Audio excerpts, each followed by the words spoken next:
जय हिंद। देखिए इस वीडियो में समझते हैं अग्नाशय के विषय में। अग्नाशय को अंग्रेजी में पैंक्रियाज बोला जाता है। चलिए अब चित्र के माध्यम से हम जानते हैं। चलिए ध्यान समझिए। अब इसमें समझिए कि कौन अग्नाशय है, तो उसके विषय में हम जानते हैं। देखिए हजन 27 है ना, इसे हम क्या बोलते हैं? लीवर बोलते हैं। और हजन दिखाई दे रहा है ना, इसे हम बोलते हैं पित्ताशय। इसे हम क्या बोलते हैं? इसे हम पित्त बोलते हैं। इसका रंग कैसा होता है? तो हरियर होता है। और है देखिए इसे हम बोलते हैं स्टोमच। अगर पूछता कौन हो कि हमारा पेट कौन होता है, तो यही स्टोमच जो होता है ये हमारा पेट होता है। समझ में आ गया? तीन चीज़ आपको समझ में आ गया। लीवर हो गया, पित्ताशय हो गया और स्टोमच हो गया। तो इन सब के विषय में हम वीडियो बना दिए हैं, उस वीडियो को आप लोग देख लीजिएगा। मेनली हम इसमें ये समझते हैं। देखिए इसे हम बोलते हैं अग्नाशय। इसे हम क्या बोलते हैं बाबू? अग्नाशय बोला जाता है, यानी पैंक्रियाज बोला जाता है। तो इस वीडियो में हम इसके विषय में समझते हैं। चलिए ध्यान समझिए। देखिए अब हम समझते हैं कि इन सब का कार्य क्या होता है और कैसे कैसे इसे हम काम करते हैं। चलिए ध्यान समझिए। देखिए अगर पूछता है कि लंबाई कितना होता है, तो 6 इंच का क्या होता है? एक ग्रंथि होता है। यानी देखिए और जो अग्नाशय है ना, इसका लंबाई कितना होता है? तो 6 इंच का होता है। वजन कितना होता है? तो 120 से लेकर 145 ग्राम का इसका क्या होता है भैया? अग्नाशय का वजन होता है। लेकिन अगर पूछता कौन हो कि ये आकार कैसा होता है, देखिए हर चीज़ का आकार होता है। गाय, भैंस, कुत्ता, बकरी, इंसान, सियार, बकचितवा, सबका कुछ ना कुछ आकार होता है। उसी प्रकार से जो अग्नाशय होता है इसका आकार होता है। आकार कैसा होता है? तो चपटा नाशपाती की तरह क्या होता है? तो अग्नाशय का आकार होता है। समझ में आ गया? अब देखिए ये पेट, लीवर, छोटी आंत से क्या होता है? घिरा हुआ होता है। देखिए हाई लीवर हो गया, हाई पेट हो गया और एक छोटा आंत हो गया। तो इन सब से क्या होता है भैया? तो जो हमारा अग्नाशय होता है घिरा हुआ होता है। देखिए लीवर हो गया, स्टोमच हो गया, छोटा आंत, सबके बीच में भैया कौन है? तो अग्नाशय है। यानी पेट से, लीवर से, छोटी आंत से क्या होता है? ये घिरा हुआ होता है। जैसे एक आदमी से खड़ा है, 3 लोग अगवा पीछे घेर लेंगे तो उसे कहा जाएगा कि तो बड़का बीच में है। तो उसी तरह से इन सब के बीच में कौन होता है? तो अग्नाशय हो गया। इतना आपको समझ में गया। अब हम कार्य के विषय में समझते हैं। देखिए इसका कार्य क्या होता है? तो 2 इसके मुख्य कार्य होते हैं। कौन कौन होता है? एक एक्सोक्राइन फंक्शन होता है, एक एंडोक्राइन फंक्शन होता है। अब हम ये समझते हैं कि एक्सोक्राइन क्या है और एंडोक्राइन क्या है। तो सबसे पहले हम एक्सोक्राइन के विषय में जानते हैं। देखिए एक्सोक्राइन का कार्य क्या होता है? देखिए एक्सोक्राइन जो होता है ये एंजाइम को उत्पादन करता है। अभी ये एंजाइम क्या करता है? तो जो भी चीज़ हम खाते हैं ना, दाल, भात, सब्जी, रोटी, पूरी, कचौड़ी, तो ये क्या करता है? पाचन में सहायता करता है। यानी अगर हमारे शरीर में एंजाइम नहीं रहेगा ना, तो भोजन पचवा नहीं करेगा। और जब भोजन नहीं पचेगा तो एक बार खाइए, आज जब तक आदमी मरेगा नहीं तब तक पेट भरला रहेगा। तो एंजाइम क्या करता है? यही भोजन को पाचन करने में मदद करता है। देखिए इसमें ट्रिप्सिन, काइमोट्रिप्सिन और कार्बोहाइड्रेट क्या होते हैं? पाचन करते हैं। यानी जैसे ये एंजाइम छोड़ता है ना, तो ट्रिप्सिन, काइमोट्रिप्सिन और कार्बोहाइड्रेट ये सब निकलते हैं और यह सब क्या करते हैं? तो भोजन को पाचन करते हैं। ये सब मिलके क्या करते हैं? तो हमारा पाचन करते हैं। लेकिन पाचन किसके माध्यम से ज़्यादा होता है? देखिए ये सब भैया क्या करते हैं? तो ये सब मिलके लाइपेज को उत्पन्न कर देते हैं। लाइपेज जो है ना, इसका जन्म नहीं होता है, ये पता नहीं कहाँ रहता है, भंगवाई रहता है। तब तक ये तीनों मिलके क्या करते हैं? पाचन से इसको क्या करते हैं? लाइपेज को उत्पन्न करते हैं। लाइपेज आता है, अरे दादा वो का बैल कहता सवेरे चचा का बैल पाचन करो। तो ये क्या करता है? देखिए ये फैट को तोड़ देता है। यानी जो भी चीज़ हम खाते हैं, अब देखिएगा जब फैट हो जाएगा तो आदमी भला मोटा आ जाएगा, तुरंत जेसीबी मशीन बन जाएगा, लगेगा खेत कोड़ने।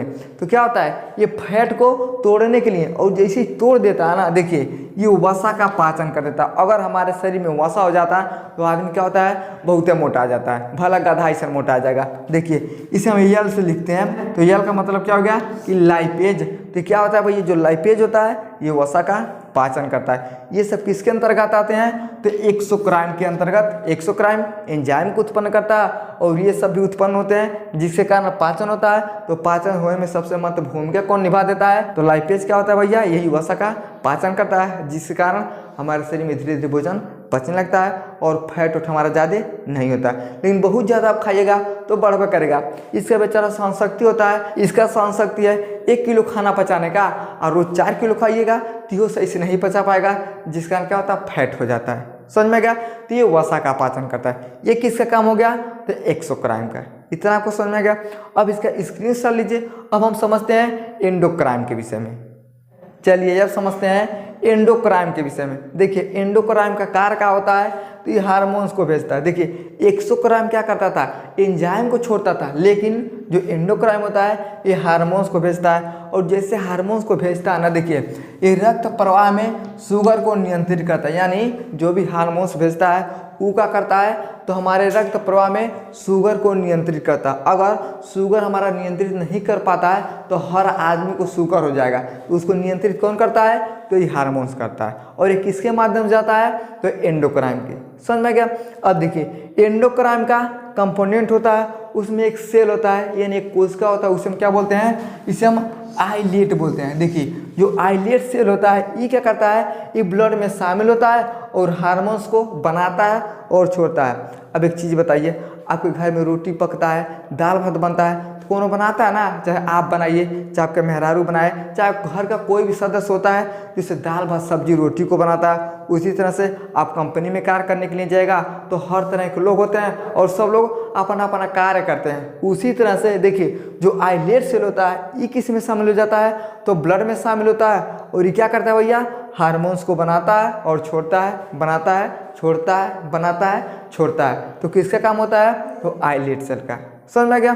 अब देखिए पैंक्रियाज में क्या होता है, इंसुलिन का मात्रा अगर कम हो जाता है, देखिए क्या है भैया, अग्नाशय, इसी में क्या होता है, तो इंसुलिन होता है। अगर इंसुलिन का मात्रा अगर कम हो जाता ना तो हमारे शरीर में इंसुलिन कम पहुंचेगा। अब एक चीज़ बताइए, आप एक दिन में कितना पानी पीते हो भैया, जो बहुत ज़्यादा पीता होगा, बहुत ज़्यादा, तो कहता भैया हम 5 लीटर पानी पी लेते हैं। अब आप 5 लीटर पानी पीजिएगा तो आपका शरीर क्या होता है, बड़ा शुद्ध रहता है। काहे, क्योंकि हमारे शरीर में सबसे ज़्यादा पानी का मात्रा होता है। तो आप बढ़िया से पानी पीजिएगा तो बढ़िया से रहिएगा। लेकिन अब कौन है, एक दिन में आधा लीटर पानी पीता है तो 10 दिन ज़्यादा एकदम चकरिया के गिर जाएगा। गिरेगा कि नहीं गिरेगा। उसी तरह से देखिए जो इंसुलिन का मात्रा जब कम हो जाता है ना तो हमारे शरीर में इंसुलिन पहुँच ही नहीं पाता।